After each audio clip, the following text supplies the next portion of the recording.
Bagong ibaan, pangarap at hangarin ng mga kababayan. Ngayon ay abot kamay, ang bagong ibaan. Ngayon ay may kaganapan, ang bagong ibaan.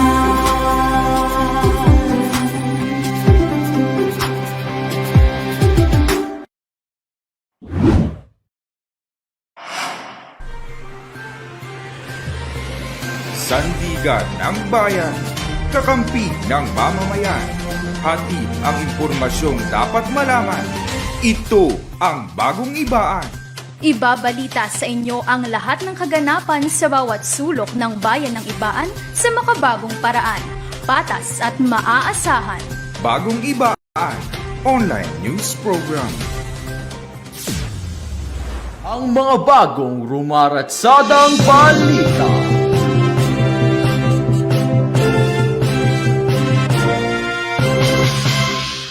Bagong Ibaan Super Health Center pinasinayaan na. Dahil sa pagbaba ng kaso ng COVID-19, ilang patakaran pinaluwag. Joy Cares Disaster Preparedness System Training isinasagawa. Libreng gupit at feeding program handog ng LGBTQ+, Tao Gamma Phi at Ibaan PNP. World Day of the Poor ipinagdiwang. Malasakit Kindness Station inilunsad. At #Sad Challenge sa Facebook, abot hanggang sa bayan ng Ibaan.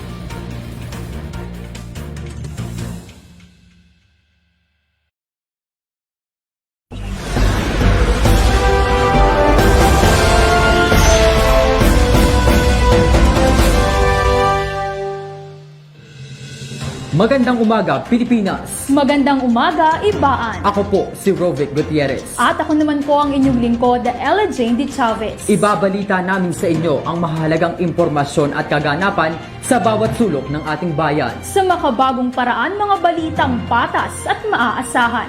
Ito ang Bagong Ibaan!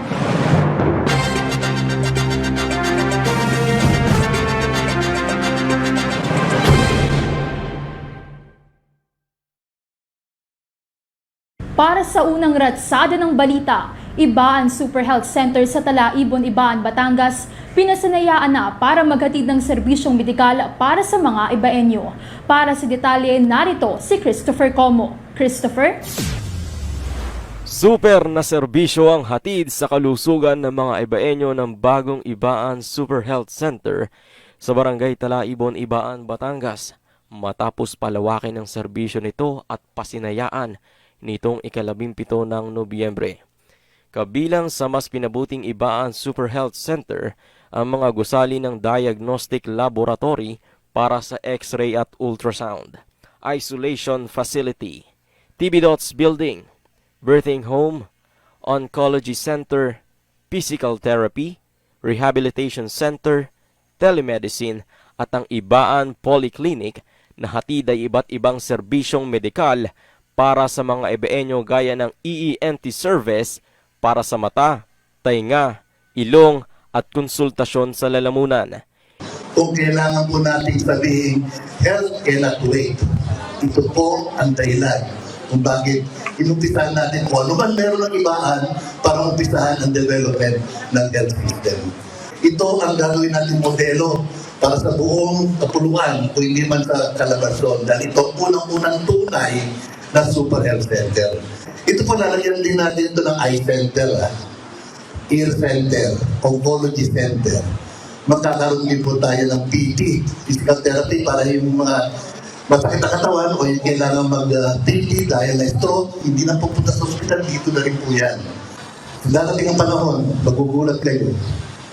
Yung Super Health Center po, nyo, ay isang bagay na pinupuntuhan na ng lahat ng tao sa iba't ibang munisipyo dahil kakaiba ang servisyo binibigay niyo bilang taga-Ibaan at kakaiba ang pagtanggap niyo sa kanila na nangangailangan ng tulong. Maraming salamat sa pagkakataon.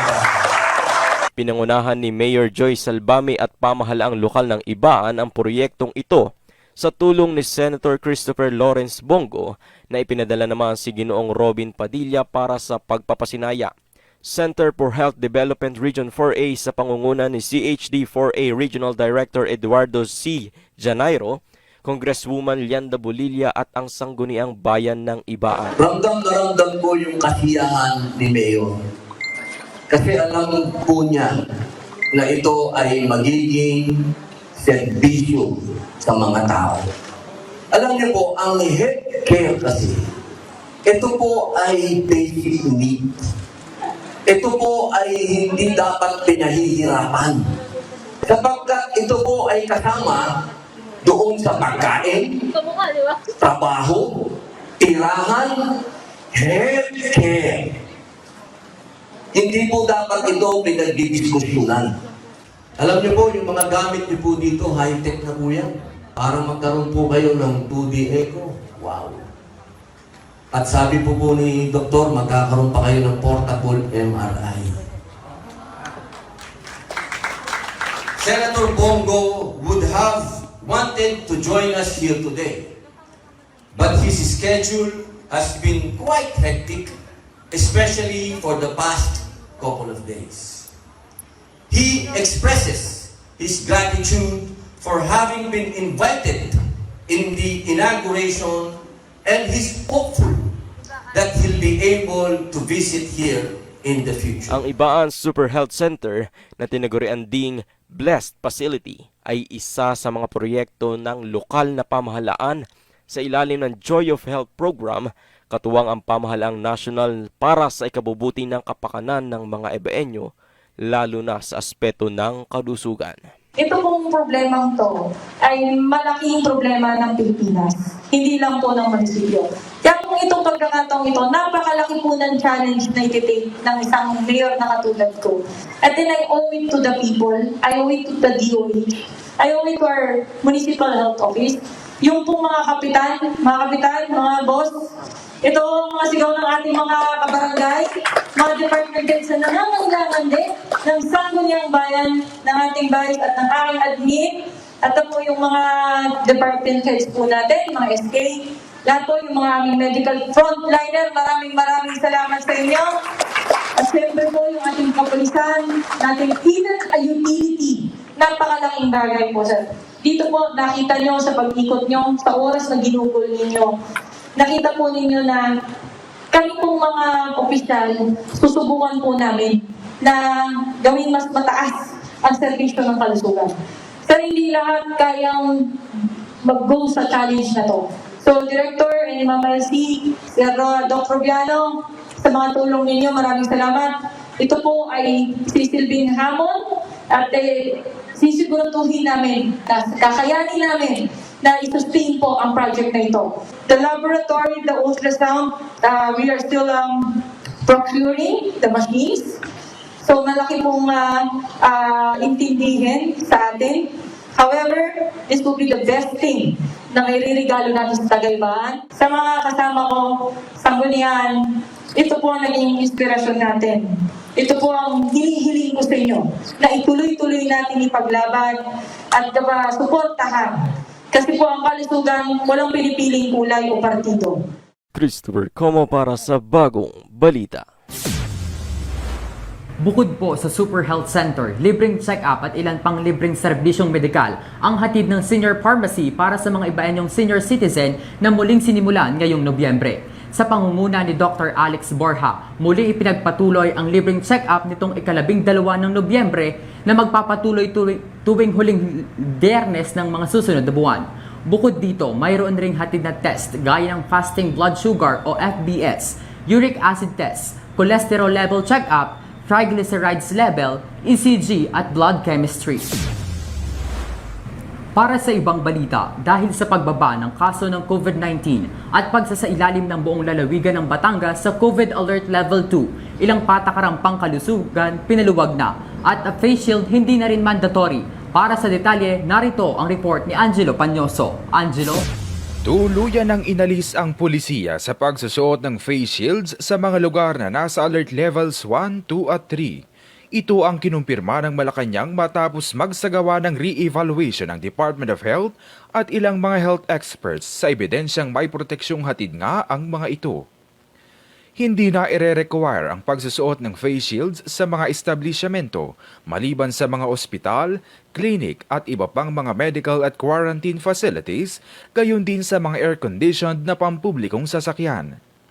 Kaugnay nito, kinumpirma ni Health Undersecretary Maria Rosario Vergiri sa isang press briefing na pinag-aaralan na ng Kagawaran ng Kalusugan at ng iba pang mga health experts ang pagpapagamit ng goggles at double face mask bilang proteksyon pa rin kontra COVID-19. Meron na kaming initial discussions with our experts or tag experts at yan po talaga yung parang direction ng pag-uusap. Kasi alam naman po natin, primarily, kaya natin minandate na ang face shields ay gamitin natin for us to protect our eyes because there are evidence to state na ang COVID-19 can also be makapenetrate din yung eyes natin at pwede tayong ma-infection. Pero sinabi naman po simulat sa pulpa na kung wala tayong face shield, yung goggles naman po is okay din. Kaya lang, nagamit na lang yung face shield kasi binigyan pa tayo ng another advantage because it covers the entire of your face, yung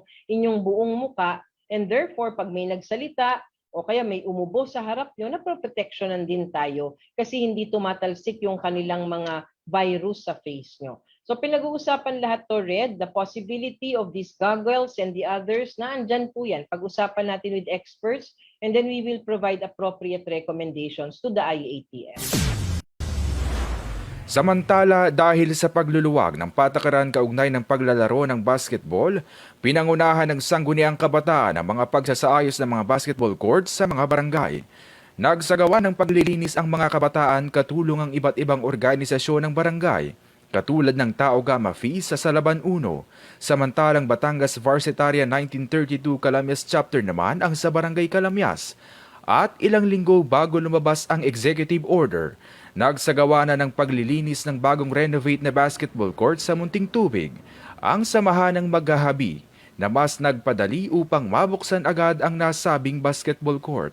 Kaakibat ng muling pagbubukas ng mga basketball courts, pinaalalahanan naman ng lahat sa maayos na pagsunod sa ilan pang mga alituntunin at pulisiya upang masiguro pa rin ang kaligtasan ng bawat isa. Nagpaalala rin na ipagpatuloy ang pag-iingat dahil tayo'y nasa gitna pa rin ng pandemya. Angelo Panyoso para sa Bagong Balita.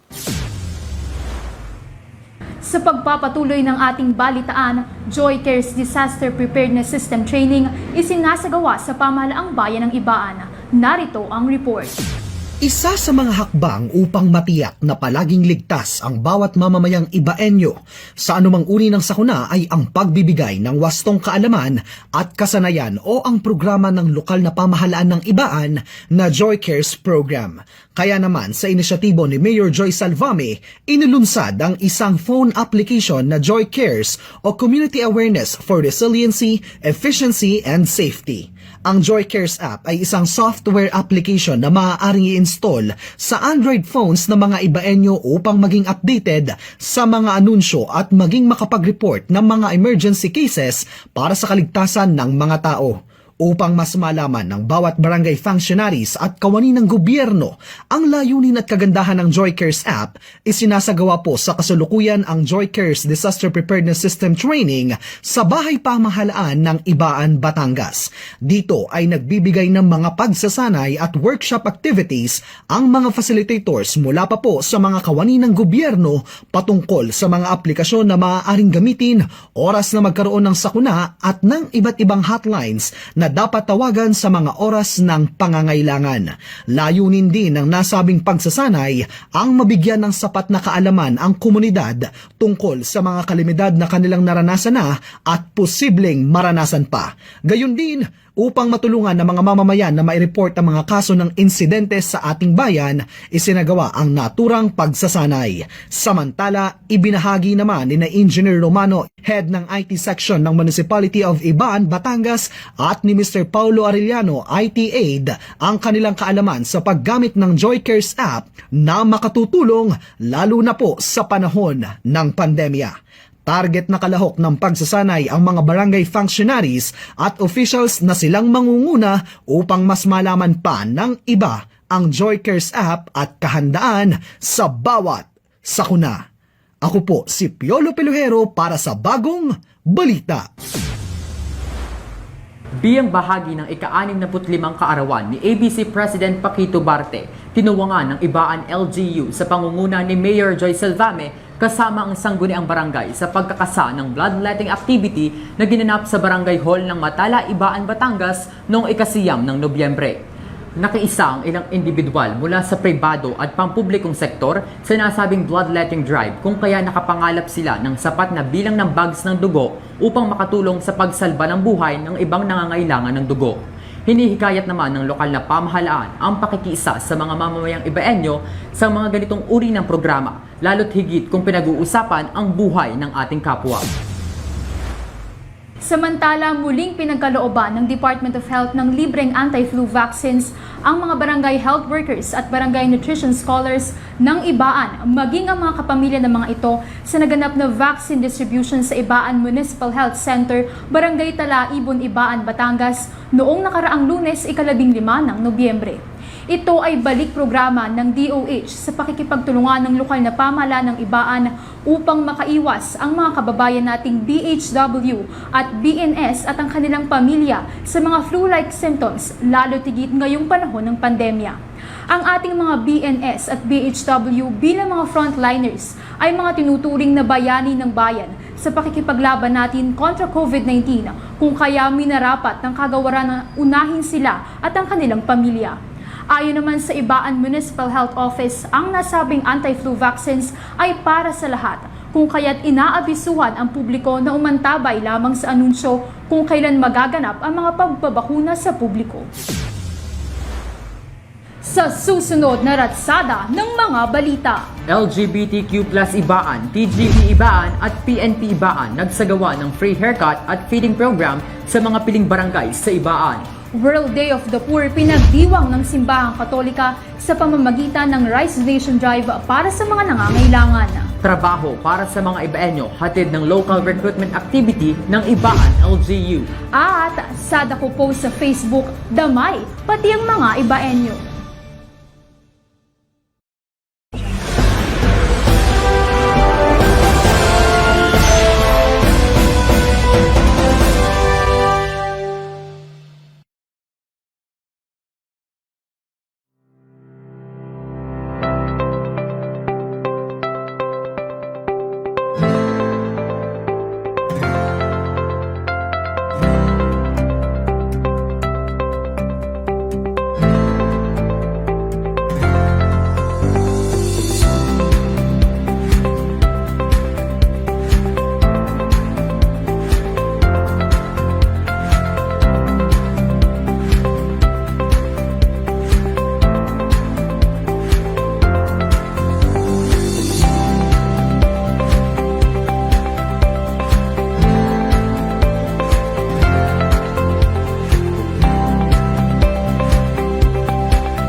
Nagbabalik ang Bagong Ibaan. Libreng gupit, feeding program at iba pa, hatid ng LGBTQ+, TGP Ibaan at kapulisan sa mga piling barangay sa Ibaan. Para sa detalye, narito si Jazel Fitalvera. Jazel? Sa kabila ng pandemya na kinahaharap ng bansa, patuloy pa rin ang isinasagawang pagtulong ng iba't ibang grupo at organisasyon sa ating bayan. Ditong ikatlo at ikalima ng Nobyembre ngayong taon, muling nagsagawa ng free haircut at feeding program ang LGBTQ+ Ibaan, Tau Gamma Phi at PNP Ibaan sa mga piling barangay sa ating bayan.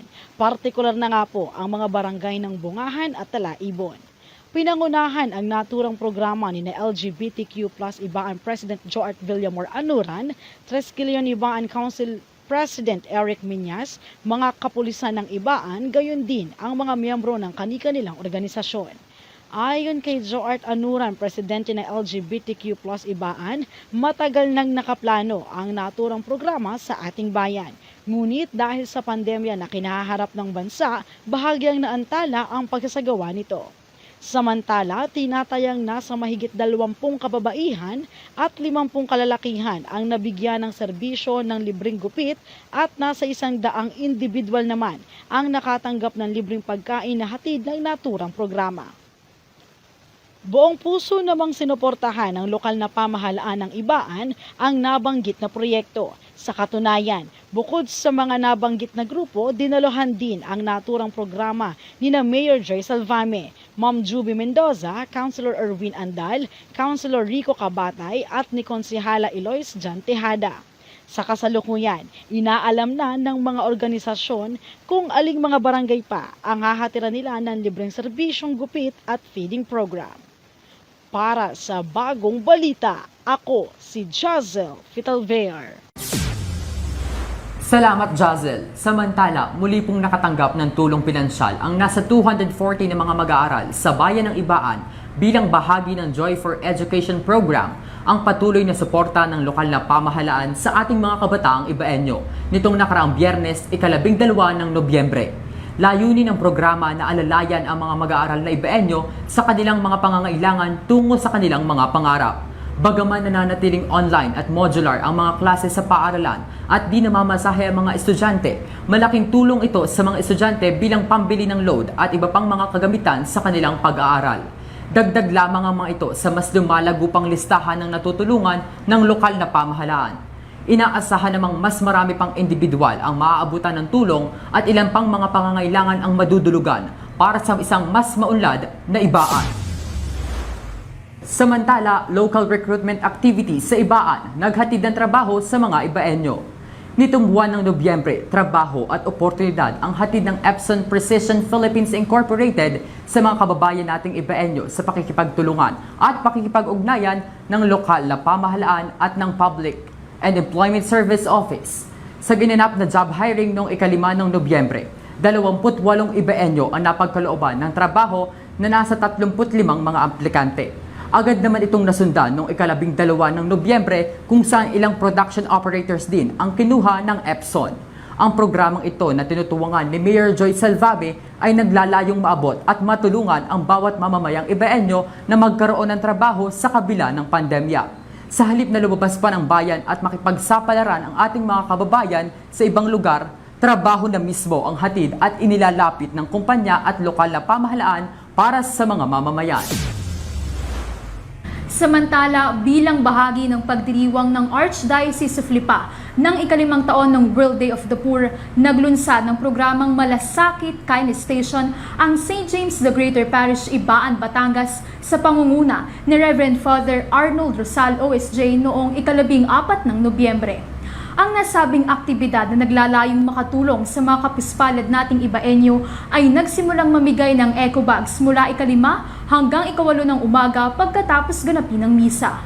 Nagtulong-tulong ang mga kasapi ng parish organization, katuwang ang iba pang mga volunteers sa paghanda ng makukulay na eco bags na naglalaman ng 2 kilo ng bigas. Malaking tulong na ito para sa mga kababayan nating nangangailangan. Ayon sa parokya, sapat na ang ngiti at pasalamat bilang sukli mula sa mga Ibaenyong benepisyaryo ng Kindness Station. Naglunsad din ng ganitong uri ng programa ang iba pang mga parokya. Ilan sa mga ito ay ang parokya ng Mahal na Poon ng Banal na Cruz sa Matingain, Lemery at Santo Niño Parish, Pinagtong, Ulan, Lipa City. Partner Ella, maligayang pagbabalik pagsasahimpapawid. Ngayong balik bagong ibaan ka na. Alam kong puno ka ng kagalakan, hindi tulad ng nauusong challenge o chains ngayon sa Facebook kung saan tila lahat ay nalulungkot na. Para sa detalye, narito ang report ng ating guest correspondent ngayong linggo. Malungkot ka ba ngayong panahong ito? Sa anong dahilan? O sino ang dahilan ng pagiging sad mo? Usap-usapan at patok ngayon sa social media mga captions na sad ako o malungkot ako. Kasabay ang pagme-mention ng mga kainan, tindahan ng damit, tindahan ng cellphone at mga kilalang stores dito sa Ibaan, Batangas. Halos karamihan ng mga shared posts ng Facebook user ngayon, partikular na ang mga kabataan, ay ang pagiging sad o malungkot nila. Kalakip ng mga captions na malungkot ako ngayon ay ang screenshot at larawan ng mga nais nilang kainin o nais na makuha. Isa si Nika De Castro sa sumubok na mag-share ng larawan ng isang kainan dito sa Ibaan, Batangas. Ilang oras pa lang ang nakakalipas, aba, eto at makakatim na agad siya ng anlis ang yupsal. Real quick, ika nga nila. Samantala, kumasa din sa thread ang magkaibigan na sina Mary Ann Limaano at Jamayla Makatangay, kung saan sinabi nila sa comment section sa isang shared post na sad daw sila. Wala pang ilang minuto, eto, at Only Wings and Cravings, satisfied na ang dalawa. Iced coffee naman ang dahilan ng pagiging malungkot ni Juliana Rial. Pero malungkot, no more. Dahil lang iced coffee niya, sagot na at wow! Free delivery pa! Hindi naman nagpahuli si Norlin Suarez, residente ng barangay Salabandos, Ibaan, Batangas. Imbis na pagkain at mga damit ang kanyang kalungkutan, nako, eto at iba. Dahil through Gcash siyang naging sagot sa kanyang kalungkutan. Mismong ang sangguniang kabataan ng Salabandos, Ibaan, Batangas ang nagbigay sa kanya ng dahilan para sumaya. Sa ngayon, iba't ibang business stores na dito sa Ibaan, Batangas at Karatig Bayan ang kumasa sa challenge na malungkot ka ba? Sa kabila ng pandemya na kinakaharap ng ating bansa, tunay na makikita ang pagbabayanihan at pagbibigayan ng mga Ibaenyo, lalo na kung malungkot ka at may pinagdadaanan ang isang tao. Ang ganitong pangyayari ay isang buhay na patunay na sa kabila ng mga lungkot na nararamdaman ay may saya na nag-iintay. Kaya naman, ikaw, sad ka pa rin ba? Ako, si Vince Edward Maputi, para sa Bagong Balita.